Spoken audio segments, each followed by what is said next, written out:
Hello. Today we are going to work through the Day 4 and Day 5 revision tasks from your Grade 8 Mathematics booklet. These sessions focus on reasoning, interpretation, and exam-style challenges. Our learning objectives for today include interpreting scatter graphs and correlation, solving problems involving person hours and inverse proportion, calculating terms of nonlinear sequences, and working out the volume of L-shaped prisms. By the end of this lesson, you will be able to confidently handle these multi-step problems and check your work for accuracy. Let's get started with question 1. In this first question, we are looking at a scatter graph showing the relationship between temperature and the number of beach visitors.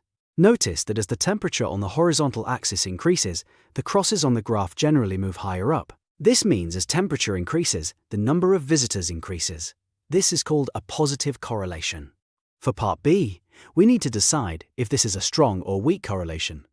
Look at how close the points are to a straight line. Because the points are quite close to this line of best fit, we can say it is a strong correlation. Continuing with question 1, parts C and D involve making estimates using our scatter graph. In part C, we are told the temperature was 28 degrees Celsius. To estimate the visitors, we find 28 on the temperature axis, move vertically up to our line of best fit, and then move horizontally to the visitor axis. Based on our line, this gives an estimate of approximately 280 visitors. For part D, we do the opposite. We know there were 320 visitors, and we want to estimate the temperature. We find 320 on the vertical axis, move horizontally to the line of best fit, and then drop down to the temperature axis. This gives us an estimated temperature of 31 degrees Celsius. Remember, for questions like these, drawing a clear line of best fit is essential for accuracy. Now let's look at question 2. This involves a concept called inverse proportion. If more people work, the job gets done faster. In part A, we need to calculate person hours. This represents the total amount of work needed. We calculate this by multiplying the number of people by the time they work. So, the total work required for this haul is 12 person hours. For part B, 10 people are now working together.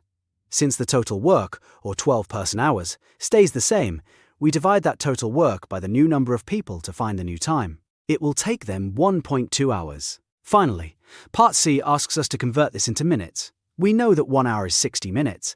1 times 60 is 60. 0.2 times 60 is 12. 60 plus 12 is 72 minutes. So, 1.2 hours is exactly 72 minutes. In question 3, we explore a nonlinear sequence. Unlike simple addition, this rule involves 2 steps for each term. The rule is square and then subtract 5. Our starting point, the first term, is -2. For part A, we find the second term. We take -2, square it, and then subtract 5. Remember, a negative number squared is positive, so the second term is -1. For part B, we find the third term by applying the rule to our new result, -1. The third term is -4. Now for part C, the fourth term, we square -4 and subtract 5. The fourth term is 11. Finally, part D asks why this sequence is not arithmetic. An arithmetic sequence has a constant difference between terms. Let's look at our differences. -2 to -1 is +1. -1 to -4 is -3. And -4 to 11 is +15. Because the difference between terms is not constant, it cannot be arithmetic. In question 4, we need to find the volume of an L-shaped prism. To find the volume of any prism, we calculate the area of the cross-section and multiply it by the length or depth. Let's look at our L-shaped prism with its dimensions. A height of 8 centimeters, a base of 9, and a depth of 10. Note the inner step height is 3, and its width is 5. Let's first find the area of the L-shaped front face. It's easiest to split this into 2 simpler rectangles. We can split the face into 2 vertical rectangles. Rectangle 1 has a height of 8, and rectangle 2 has a height of 3. How did we get the width of 4 centimeters for the first rectangle? We took the total base of 9 and subtracted the 5 centimeters of the step. Now, calculate the area of each part.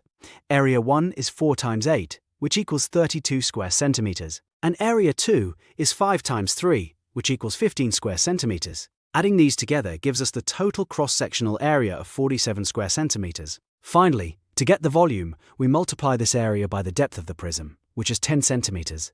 The final result is 470 cubic centimeters. The total volume of the prism is 470 cc. Moving on to question 5, we are looking at data representing cafe visitors over 11 days. Our first task is to organize this data into an ordered stem and leaf diagram. To make this easier, let's first put the numbers in order from smallest to largest. Now we fill in the stem and leaf diagram. The stem will be the first 2 digits, representing the hundreds and tens, and the leaf will be the final digit. We group the data, the tens and hundreds as the stem, and the units as the leaves, ensuring they are in order. Stem and leaf diagram completed and ordered. In part B, we find the mode. The mode is the value that appears most often. Looking at our diagram or ordered list, we can see that 120 appears twice, while all other numbers appear only once. Mode equals 120. Part C asks for the median. This is the middle values. The median is the 6th value in the list. The 6th value is 120. Median equals 120. Finally, part D is the range. The range is the difference between the largest and smallest values. The range is 27. In question 6, we are looking at a translation on a coordinate grid. A translation moves a shape without rotating it or changing its size. Let's look at our triangles on the grid. For part A, we need to find the vector that moves triangle A to triangle B. A vector is written with the horizontal movement on top and the vertical movement on the bottom. Let's pick a corresponding point on both triangles, like the top vertex. We pick the top vertex of triangle A, which is at -3, 4, and the top vertex of triangle B at 2, -1. To get from -3 to +2 on the x-axis, we move 5 units to the right. To get from 4 to -1 on the y-axis, we move 5 units down. So, our vector is 5, -5. Part B asks us to describe the single transformation fully. We've already identified it. In part C, we explain the method. We subtracted the coordinates of a point on the original shape from the coordinates of the same point on the new shape.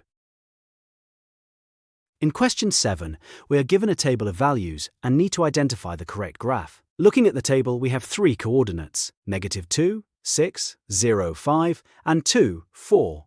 Let's check the y-intercept first. When x is 0, y is 5. All 3 graphs, A, B, and C, cross the y-axis at 5. So we need to look at another point. On graph A, when we move to 2 on the x-axis, the line is indeed at 4. On graph B, when x is 2, the line has already dropped below the x-axis. On graph C, the line is going up, so when x is 2, y is 6. Therefore, the correct graph is A. For part B, we need to write the equation in the form y equals mx plus c. C is the y-intercept, which we found is 5, m is the gradient or the change in y divided by the change in x. The calculation is 4 minus 5 divided by 2 minus 0, which equals -1/2. So the gradient is -1/2. This means for every 2 steps across, we go 1 step down. Our equation is y equals -1/2 x plus 5. Welcome to day 5. These questions are slightly more challenging and designed to prepare you for the final exam standard. Let's look at question 1, which focuses on ratios. In part A, we are asked to simplify the ratio 18 to 30. To simplify a ratio, we divide both sides by their highest common factor. Both 18 and 30 are divisible by 6. 18 divided by 6 equals 3. 30 divided by 6 equals 5. So, the simplified ratio is 3 to 5. In part B, we have a mixture of fruit juice and water in the ratio 3 to 5. We are making 40 litres in total and need to find the amount of fruit juice first. Find the total number of parts in the ratio. 3 plus 5 equals 8 total parts. Next, find the value of one part by dividing the total volume by the total parts. 40 litres divided by 8 parts equals 5 litres per part. Since fruit juice is 3 parts of the ratio, we multiply 3 by our value per part. 3 parts times 5 litres equals 15 litres. There are 15 litres of fruit juice. Part C asks why the amount of water is greater.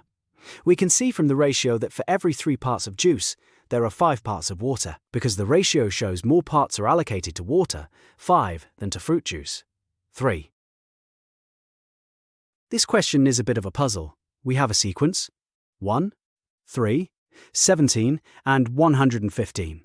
The rule is, multiply by A and then subtract B. To find A and B, we can set up 2 equations using the terms we know. For the first jump from 1 to 3. For the second jump from 3 to 17. Now we have a system of equations. If we subtract the first equation from the second, 2a equals 14, which means a equals 7. Now we substitute it back into the first equation to find b. 7 minus b equals 3, so b equals 4. So for part A is 7 and b is 4. For part B, we need to calculate the next term in the sequence using these values. The term after 115 will be 805 or equals 801. Wait, the question also provides some algebraic expressions: 2a plus b, 3a plus 5b, and 4a plus 9b. Let's see if these relate to the next term. If we check 4a plus 9b,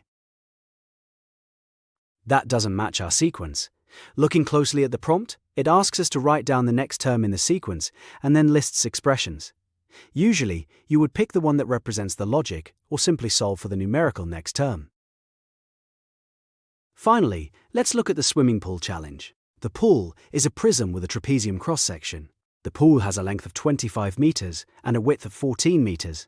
The deep end is 2 meters deep and the shallow end is 1.2 meters deep. First, we find the area of the trapezium face. The formula is half the sum of the parallel sides, multiplied by the distance between them. This simplifies to half of 3.2 times 25, which gives us an area of 40 square meters. To find the total volume of water, multiply this area by the width of the pool, which is 14 meters. Now, for the tricky part. The water level drops by 3 centimeters in 15 minutes. This is a rate. 3 centimeters is 0.03 meters. The volume of water removed in 15 minutes is the surface area of the pool times this depth change. The surface area is 25 times 14. So, the volume removed every 15 minutes is 350 times 0.03, which is 10.5 cubic meters. If 10.5 cubic meters are removed every 15 minutes, we can find the total time by seeing how many 10.5 cubic meter chunks are in our total volume. Each interval is 15 minutes, so we multiply by 15 to get 800 minutes. Let's convert that to hours. 800 divided by 60 gives us 13 hours and 20 minutes. It will take 13 hours and 20 minutes to empty the pool. Great work today. We've covered everything from scatter graphs to complex volume and rate problems. Keep practicing these multi-step questions to build your confidence for the exam. We interpreted scatter graphs, calculated person hours, solved nonlinear sequences, and computed prism volumes with drainage rates.